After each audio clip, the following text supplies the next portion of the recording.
Good morning everybody. तो हम लोग टाइम एंड टेंस के सिलसिले में आज चौथे दिन में है, डे 4। आज हम लोग टेंस की कुछ जानकारी भी रखेंगे। टेंस पर आधारित क्वेश्चन भी कुछ पूछे जाते हैं। नाम ही इस चैप्टर का टाइम एंड टेंस। जहाँ जहाँ टाइम था उसको टेंस एग्रीमेंट के निभाव के फॉर्म से, लेकिन कभी कभी कुछ सहायक क्रिया के अनुसार क्रिया का रूप होता है, जैसा कि टेंस में आप पढ़ चुके हैं। मान लो हैज हैव हैड, तुमको सहायक क्रिया दिया हुआ है, तो इसके साथ V1 तो होगा नहीं, V2 होगा नहीं। उस V1 को हम V3 यानी मूल भाव को V3 के रूप में ले जाएंगे। या ऑप्शन में V1, V2, V3, V4, V5 है, तो हम लोग V3 को चुनेंगे। हैज हैव हैड के साथ चाहे वो एक्टिव वॉइस हो या has been, have been, had been के साथ पैसिव वॉइस हो, इसलिए पैसिव वॉइस भी मैंने पढ़ा दिया था। चौथा के बाद पांचवा नोट में पैसिव वॉइस की चर्चा की जाती है, क्योंकि पैसिव अलग से हम पढ़ाए हुए हैं। पैसिव में simple present is are am plus V3 में बदलता है। सिंपल पास्ट यानी पास्ट का टाइम दिया रहे तो उसे वाज वर प्लस V3 में बदलते हैं, और सिंपल फ्यूचर को शैल या विल के साथ बी लगा के V3। आपको याद रहना चाहिए, कोई भी मॉडल के साथ बी लगा के V3 होता है, लेकिन यहाँ पर सिंपल हम टेंस की जानकारी में आ रहे हैं। आज पहले रूल हम लोग पढ़ रहे हैं, यानी नोट नंबर 4 तक था, पांचवा में एक्टिव पैसिव की डिस्कशन थी, और छठा से आज हम लोग कंटिन्यू हो रहे हैं। इस छठे रूल में आपको बताई जा रही है कि यदि हैज हैव हैड हो तो हम लोग V3 चुनेंगे। कौन सी चुनेंगे? V3, यानी प्रेजेंट परफेक्ट हो या पास्ट परफेक्ट हो। आइए हम लोग चलते हैं। टेंस की जानकारी नोट चल रहा है, साधारण जानकारी में हम लोग आ चुके हैं। जब भी हैज हैव हैड हो उसके साथ थोड़ा छोटा कर लेते हैं तो V1 को V3 में रखेंगे। इट मीन्स हम लोग को ये याद रखना है, कंप्यूटर जी जरा इंक दीजिए। आइए, हम लोग को ये याद रखना है कि जब भी हैज हैव हैड हो तो V1 को V3 में रखेंगे, यानी इसके बाद हमेशा हम भाव का तीसरा रूप ही चुनेंगे या देंगे। राइट। अब V1, V2, V3 की थोड़ी ज्ञान होनी चाहिए। हर एक किताब उपलब्ध है, बुक्स आप ले जाएं, उसको बढ़िया से बनाएं। अब कोई बहाना नहीं, आप आ करके ले जा सकते हैं। लगातार जब आइएगा तब मिलती रहेगी किताबें। किताब ले जा करके बनाइए। हम 15 प्लस किताब की वादा किए थे, 17 प्लस देंगे, प्लस क्लास के कुछ नोट्स भी देंगे, ट्रांसलेशन बुक मोटी वाली भी देंगे। 1 से 2 चरणों में सारे मिल जाएंगे, घबराना नहीं है, आकर ले जाइए। अब हम लोग V3 को पहचान गए, यानी V1 रहता तो V3 हम कन्वर्ट करते। कन्वर्ट करने वाली क्वेश्चन नहीं होती, अब तो ऑब्जेक्टिव होती है, चुनने वाली। फिर रूल को हम लोग देखेंगे। जैसे पहला क्वेश्चन मान लो, पहला क्वेश्चन हम दे रहे हैं, विकल्प तुम्हें चुनना है। क्या? He has. अब हैज आ गया, अक्रिया का रूप हमको चुनना है, तो V1 तो होगा नहीं, V5 तो होगा नहीं, V2 तो होगा नहीं, और ये V3 तो होएगा। Do, did, done. अब V3 ही नहीं आता तो दिक्कत होगी। अब हम देखते हैं हैव है, चाहे नोट के साथ हो या बिना नोट के, निगेटिव इंट्रोगेटिव से कोई मतलब नहीं है। मतलब है हैज हैव हैड के साथ V3 होएगा। अब होएगा का मतलब ही V5 तो नहीं देंगे, V1 नहीं देंगे, ये V2 भी है और V3 भी है। कुछ का रूप V2, V3 सेम होता है, V4 तो होएगा नहीं। अतः आंसर इसका कौन सी हो गया? डी। पहला का डी और दूसरा का बी। इस तरह से हमारा आंसर तैयार होता जा रहा है। आंसर शीट भी आपको हम देते जा रहे हैं, बाद में ये नहीं जो नहीं मिला। आइए पॉइंट नंबर 2, पहले मैं समझा लूं, फिर उधर तो है ही। जब भी वाक्य में बाबू, डू, डज, डिड आए, या फिर किसी क्रिया के बाद टू लगा हो, सहायक क्रिया के बाद टू लगा हो, अक्सर जिरंड के कुछ केसेस को छोड़ करके अक्सर V1 का ही प्रयोग होता है। V1 ही चुनना है इसमें। आपने टेंस में पढ़ा था, Ram does not come here, I don't hate you, I don't like you, did she come here. हर हमेशा इंट्रोगेटिव हो, निगेटिव हो, डू, डज, डिड के साथ V1 ही चुनना, V2, V5 कभी नहीं, है ना। और टू भी जब हो तो उसके साथ V1 अक्सर चुना जाता है। अब आप देखो कहाँ पर हो? Do you know me? No क्या है? V1 है, न्यू नहीं, नोज नहीं। अब आप देखते हो सी डज नॉट लिव, लिव क्या है? V1 है, डज नॉट आ गया पीछे तो हम V1 दे रहे हैं। तीसरा क्या है? She did not go, negative में है, उससे कोई मतलब नहीं, इम्फेटिक रहता, she did go there. I do read, मैं पढ़ता तो हूँ, वो इम्फेटिक हो, इंट्रोगेटिव हो, निगेटिव हो, उससे मतलब नहीं। वाक्य में सब्जेक्ट के साथ आगे पीछे कभी भी डू डज डिड आया हो तो उसकी प्रथम क्रिया V1 में ही होगी, आप याद रखेंगे। आप देखिए आई एम गोइंग टू, यहाँ पर क्रिया के बाद टू लगा और टू के बाद फिर V1 हो रहा है, तो डू डज डिड के साथ या टू के बाद अक्सर V1 ही आपको देना है, V2 V3 नहीं देना है। आइए ऑब्जेक्टिव क्वेश्चन में चुनने को आता है, बड़ी मजा आएगा, और इस पर हमें क्वेश्चन ज़्यादा दिए हैं। आप इन क्वेश्चंस को बनाते रहिए, हर एक दिन जो क्लासेस हो उसको अच्छे से एंजॉय कीजिए। अब ऐप पर ही क्लास आपको मिलती है या फिर अनलिस्टेड वाले को, जिनको मेरी मर्जी होगी उन्हीं को अब दिखाई पड़ेगा। अब जनरली इस यूट्यूब पर मैं सिर्फ ज्ञान के लिए कुछ चलेगी, इसको देखना है, छोड़ना नहीं है, कुछ ना कुछ तो मिलेगी। कभी कभी मॉडल सेट भी मिलेंगे, जनरल बच्चे को भी कुछ फ़ायदा करे। हम आए हैं तो कुछ देखे जाएंगे, और व्यवसाय है, बिजनेस है, प्रोफेशन है, तो कुछ तो हमें चलाने के लिए संस्था और कुछ हमें चलने के लिए कुछ आपकी सहयोग तो चाहिए। इधर आइए, डू यू हमारा इंट्रोगेटिव हो अथवा निगेटिव हो उससे कोई मतलब नहीं है। मतलब है कंप्यूटर जी आप बताइए कि क्या मतलब है? मतलब है कि डू आ गया तो V1 हम चुनेगा। कौन सी चुनेगा? V2 नहीं, V5 नहीं, नन नहीं। आंसर इसका कौन सी हुआ? ए हुआ। मान लो आंसर शीट हम देते हैं, कहीं पर टाइपिंग मिस्टेक कुछ हो जाती है, देखेंगे तो हम यहाँ संभाल ही लेंगे, नहीं तो तुमको तो डायरेक्ट हम समझा रहे हैं ना, ये क्लास की तरह है। मेरी ऑनलाइन थोड़ी अलग नहीं है, दिखाइए नहीं पड़ रहा है, इसके लिए इतनी खर्च की गई है और सारे चीज आपको दिखेंगे। अब देखने की शिकायत तो हमने दूर कर दिया। आइए, डिड नॉट, अब डू डज डिड के साथ V1 होती है, आओ V1, हम V3 क्यों खोजेंगे, V2 क्यों खोजेंगे? नन तो तब होता जब आंसर नहीं होता, तो टू के भी ए हुए भाई, बनेगा। अब आप देखो कंप्यूटर जी क्वेश्चन बढ़ाइए।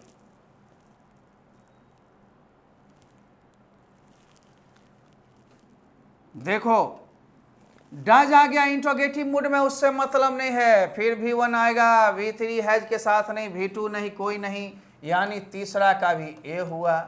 लो कितना अच्छा लग रहा होगा, आराम आराम से बन रहा होगा। अब आप देखो रामू डज नॉट, डज आ गया, बस आगे बढ़ने की जरूरत नहीं है। ए इनवाइट, V1 लेना है, इनवाइट्स नहीं, इनवाइटेड नहीं, कुछ नहीं, यानी 4 का भी ए, जल्दी से ले। कहाँ कुछ प्रॉब्लम है? आप क्वेश्चन समझेंगे, सब्जेक्ट नहीं खोजिए कि राम है कि नहीं है। डू डज डिड फार्मूला देखिए, V1 खोजिए, इतना मतलब रखिए। ये नहीं जो राम है रे श्याम है, नहीं है गया जी, नहीं। क्वेश्चन आगे बढ़ाया जाए कंप्यूटर जी।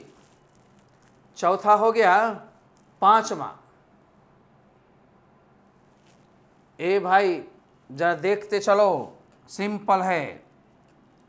डज आ गया, ही सी कुछ रहे, V1 V2 नहीं, V5 नहीं, विल के साथ नहीं, यानी पांचवा का ए। सब में ए में V1 है, हो सकता है परीक्षा में बी में दे दे, सी में दे दे, डी में दे दे, एक जरूरी नहीं है, जरूरी है कि हमको V1 चाहिए। आ गया ये यू डू नॉट, डू आ गया, बस लाइक, चाहे नेगेटिव इंट्रोगेटिव किसी में हो, 6 का भी ए। समझाने के लिए ए में रखा है, V1 पहचानने के लिए रखा है। आगे बढ़ते रहेंगे हम लोग। 7वां क्वेश्चन लाया जाए कंप्यूटर जी। डज सी, अब डज है भाई, तो डज में हम डू डज डिड में क्या देंगे? बोलो, लीव देंगे, यानी आंसर 7वां का 7 का सी। गया डिड नॉट, नॉट के साथ हो, उससे कोई मतलब नहीं, मतलब है कि हमें आपको V1 देना है, तो 8 का क्या देंगे हम लोग? ए। आपको ए बी से मतलब नहीं है, मतलब है चुनना है, देखना है, सुनना है, समझना है। सब किताब में हमारे यहाँ एग्जाम्पल सेम सेम होती है। कुछ एक्सरसाइज हम लोग बनवा रहे हैं, कुछ ऐप पर बनवाएंगे, सारे एक्सरसाइज उसमें 5, 6, 7, 8, 9, 10 भी कहीं कहीं रहता है, यानी 150-200 क्वेश्चन एक एक टॉपिक पर आपको दी गई है, ताकि आप भरपूर बनाइए, क्वेश्चन छूटने का कोई नाम नहीं लेगा। एक एक पर कई एक प्रैक्टिस है, देखते हैं नूडल्स पर कितना है। इस तरह से प्रैक्टिस मिलती है, बनाते बनाते आपकी अपनी एक छतराज हो जाएगी, आप क्वेश्चन देखोगे शुरू हो जाओगे। आओ क्वेश्चन 8 के बाद कंप्यूटर जी आपके पास क्वेश्चन और भी हैं, मुझे मालूम। चलिए 9वां क्वेश्चन है, क्वेश्चन नंबर 9। आप सभी लोग देख रहे हैं, आई एम गोइंग टू के बाद भी अक्सर V1 ही आता है, तो V1 इसमें से चुनना है, V2, V3, V5 नहीं, तो आप V5S लग गया, V2 लग गया। 9 हमें B आंसर यानी 9 का B आंसर आपको देना है। विल सेल तो होगा नहीं 2 के साथ, है ना। इस तरह से हम लोग भागेंगे। आइए बंधु, अब आ रहा अगला पॉइंट, पहले मैं समझा दूं। यदि ईज आरएम हो, वाज वर हो, हैज बीन हैव बीन हो, हैड बीन हो, या कभी कभी शैल बी विल बी भी होता है, तो एक्टिव वॉइस में अक्सर V4 का प्रयोग किया जाता है। Sir shall be will be या has been have been had been ये सब तो पैसिव में होता, तो V3 होता। यस, पैसिव में बाय एजेंट लगी रहेगी, द्वारा का सेंस रहेगा, राइट ना। तो आप देखो एक्टिव वॉइस में मैं बात कर रहा हूं, एक्टिव वॉइस में V4 होगा इन सब के साथ। जैसे राम दौड़ रहा है, राम इज रनिंग। वह खा रही है, शी इज एटिंग। वह खा रही थी, शी वाज एटिंग। तुम 2 घंटे से रो रही हो, you have been weeping for 2 hours. इस तरह से हमें याद रखना होगा बंधु, इन सब क्रियाओं को याद रखो, इनके साथ अक्सर V4 का प्रयोग एक्टिव वॉइस में आप करोगे, है ना। ऑब्जेक्टिव शुरू हो जाता है। अब शीला इज है, कॉमन सेंस लगा दो। ऐसे ऐसे इंटर क्वेश्चन में पूछ देता है, सिंपल क्वेश्चन कहते हो अरे बाप ये कहाँ से पूछ दिया। बाप और माँ पुकारने से क्वेश्चन नहीं बनेगा, रूल जानने से बनेगा। भगवान का नाम लेकर मारो, कभी सही कहीं गलत, वो अंदाजी से नहीं होगा। तुक्का मारने से काम नहीं चलेगी। ऐसे तुक्का मारना कभी कभी कुछ कुछ लह जाता है, पूरा पूरा नहीं। किंग बनो या किंग मेकर बनो, लेकिन विलन मत बनो, ठीक ना। आओ इज है, एज के साथ हम लोग क्या देंगे, V4 देंगे। आइए कंप्यूटर जी जा टिक मरवाइए, बच्चे लोग समझ सकें। V1 तो होगा नहीं, V2 कभी इजारम के साथ नहीं, V5 नहीं, तो भैया ये क्या आंसर हुआ, 1 का D। ही वाज, अब वाज है, पैसिव सेंस है नहीं, कहीं पर एक्टिव सेंस है। एक्टिव सेंस में V4 होगा। ये सब सामान्य प्रयोग है। A आंसर हुआ, तो 2 का A। B में V5 नहीं होगा, V2 नहीं होगा। सर V3 कभी कभी होता है इजारम के साथ, पैसिव सेंस में होता है, एक्टिव में नहीं, इसलिए एक्टिव की बात हम लोग कर रहे हैं। तीसरा, अब देखो फॉर 2 आवर्स और हैज बीन लगा हुआ है। ऐसा टेंस में पढ़ चुके हो। टेंस के बाद हम लोगों ने टाइम एंड टेंस को शुरू किया। जो लड़के नहीं पढ़े हैं, ऐप पर तो हट जाते हैं वीडियोज कुछ कुछ, लेकिन यूट्यूब पर पीछे के बचे हुए हैं, उतना फाउंडेशन बचा हुआ रहेगा और कुछ कुछ आगे डालते रहेंगे। पीछे देखते रहिए, देखते रहिए, देखते रहिए, जब तक थकिए नहीं, रुकिए नहीं। आगे आइए कंप्यूटर जी, जरा इसको समझाना है। कैसे समझाइएगा। जब भी आपको has been, have been, had been मिले, तो एक्टिव वॉइस में V1 तो होगा नहीं, V2 होगा नहीं, V5 होगा नहीं, क्या होएगा, V4, यानी तीसरा का D होएगा। इसके अलावा हमें टेंस की जानकारी रखनी पड़ेगी बच्चों। कभी कभी प्लेन वाक्य होते हैं जिसमें कोई टाइम बाउंड नहीं होता। अब टाइम बाउंड नहीं होगा और न सहायक क्रिया से पकड़ में आएगा, तो ऐसे वाक्यों को जो सामान्य रूप से चलती है उसको सिंपल प्रेजेंट में रखोगे। कभी कभी यूनिवर्सल ट्रूथ के वाक्य भी बताए थे, वो भी सिंपल प्रेजेंट में होते हैं, V1 V5, सहायक क्रिया वाला ईजार नहीं। लेकिन यदि बीता हुआ काम हो जाए, खोजा हुआ काम हो जाए, गया हुआ काम हो जाए, खत्म हो गया वाली बात हो, मृत बातें हों, भूतकाल की बातें हों, जो क्रिया समाप्त हो गई हों, उसमें V2 का प्रयोग करना। जैसे इंडिया का कौन खोज किया, खोज तो हो गया ना। इन इंडिया कौन खोज करता है, इस पुल को या इस घर को किसने बनाया, बनाया ना। ताजमहल किसने बनवाया, बनवाया ना, तब ना चर्चा कर रहे हो। तो जो चीज खत्म हो गई उसमें V2। रेडियो का आविष्कार किसने किया, इन रेडियो का आविष्कार कौन करता है, प्रेजेंट में थोड़ी करता है। लेकिन कहते हो कि मैं सुबह 5 बजे उठता हूं, तो यहां पर आगे क्रिया नहीं है लेकिन आपकी हैबिचुअल एक्शन है। विराट कोहली क्रिकेट अच्छी तरह खेलता है, खेलता है प्रेजेंट में। खेला यदि मर जाता, भूतकाल की बात होती, या खेल उस कैरियर उसकी समाप्त हो जाती, तो पास्ट में चला जाता। तो जो प्रेजेंट की है हवा मंद मंद बहती है प्रेजेंट में, बही नहीं, ठीक ना। इससे तो सिंपल प्रेजेंट में हम रखेंगे, टेंस की जानकारी रखना है। और ये भी बात जानना है कि जिस वाक्य में कोई टाइम नहीं हो उसे सिंपल प्रेजेंट में ले जाएं, और जिस बात से यह मालूम हो जाए कि क्रिया हो चुकी, समाप्त हो चुकी, बीत गई, उसे सिंपल पास्ट में ले जाएं। जैसे वाक्य बनावट से हम लोग कुछ पहचानेंगे। आइए 5 से 7 मिनट में आपके क्लास आज समाप्त होंगे। थोड़े समझने हैं, बिना समझ के समझ नहीं होगा बंधु। जो आइए, अब ही डॉक्टर है, वह डॉक्टर है, था भी हम दे सकते थे, परंतु आगे भूतकाल का समय होता कि पिछले वर्ष था, लेकिन वाक्य से कुछ भूत का पता नहीं चल रहा है, तो सिंपल पहले वर्तमान में मारो। यदि वह एक डॉक्टर है, इज देंगे। इन्हें सर वाज भी ठीक लगता है, विल भी सर होगा ट्रांसलेशन होता तो बनाते। ग्रामर में आप तीनों में से चुनना है तो प्रथम स्तर को चुनेंगे, क्योंकि कोई टाइम बॉन्ड नहीं है, इसलिए सिंपल प्रेजेंट में हम लोग ले चलेंगे। सिंपल प्रेजेंट में क्या होगा, इज होगा। देखो भाई देखो कितना सुंदर है, यानी आंसर फर्स्ट का ए हुआ। दूसरा ही हियर, वह यहां अब मेन भाव है, कोई टाइम नहीं है, ना बीता हुआ समय है ना भविष्य का है, तो वर्तमान तो होगा, यानी वह यहां आता है, कम्स।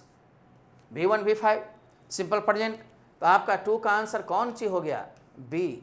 सर कैम भी तो हो सकता था, ट्रांसलेशन के जरिए होता, वाक्य बनाने में होता, यहाँ चुनने में अब आपको दे रहा है, कोई भूत का एहसास नहीं है। तो जब भूतकाल का एहसास नहीं होता है, सिंपल प्रेजेंट वाली बात होती है, सिंपल प्रेजेंट में ले जाइए। वाटर हियर, वाटर यहाँ बहती है, ठीक ना, कल बहा, परसों बहेगा, ऐसा कुछ स्पष्ट नहीं है टाइम, इसलिए सिंपल प्रेजेंट में ले जाओ, टाइम बाउंड नहीं हो तो वाटर फ्लोज, हवा के लिए ब्लोज होता है, तो यहाँ पर 3 का बी होगा। कितना सुंदर है बाबू। अब देखते रहोगे और कुछ क्वेश्चन दिया जाए। मंद मंद वायु, जेंटल विंड, विंड्स नहीं, ये टाइपिंग एरर हो गया होगा, जेंटल विंड, विंड्स नहीं। अब मंद मंद वायु बहती है, हवा के बहने के लिए फ्लो, तो सिंगुलर है फ्लोज। पानी के बहने के लिए ब्लो, ब्लो होगा, हवा के बहने के लिए ब्लो, तो जेंटल विंड ब्लोज, फ्लोज नहीं ब्लोज। हवा के बहने में, हवा बहना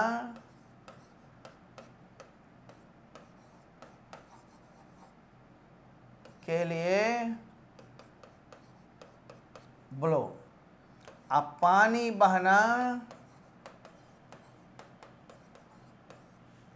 के लिए फ्लो। अब सिंगुलर होता है तो ऐसा लग जाता है, फ्लोज एंड ब्लोज। आप इसमें देखिए, जेंटल विंड मंद मंद वायु, मंद मंद वायु, मंद मंद वायु का मतलब धीमी गति की हवा बहती है, यानी कि आप चौथा के बी को चुने। यहाँ V1 है, V4 है, नन तो तब होता जब आंसर नहीं होता, ये सही।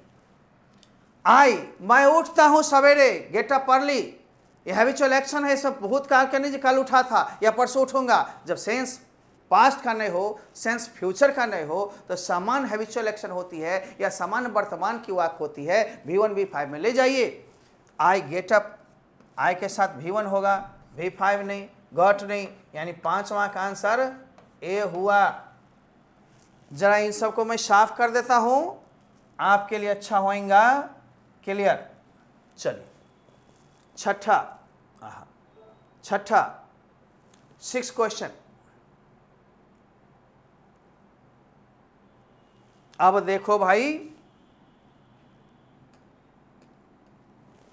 विराट कोहली वर्तमान में क्रिकेट खेलता है, खेला उसका संन्यास हो जाता, फलना ईस्वी में खेला तो अलग बात, खेलता है अभी तो प्लेज विराट कोहली सिंगुलर है, यानी छठा का ए होगा आंसर।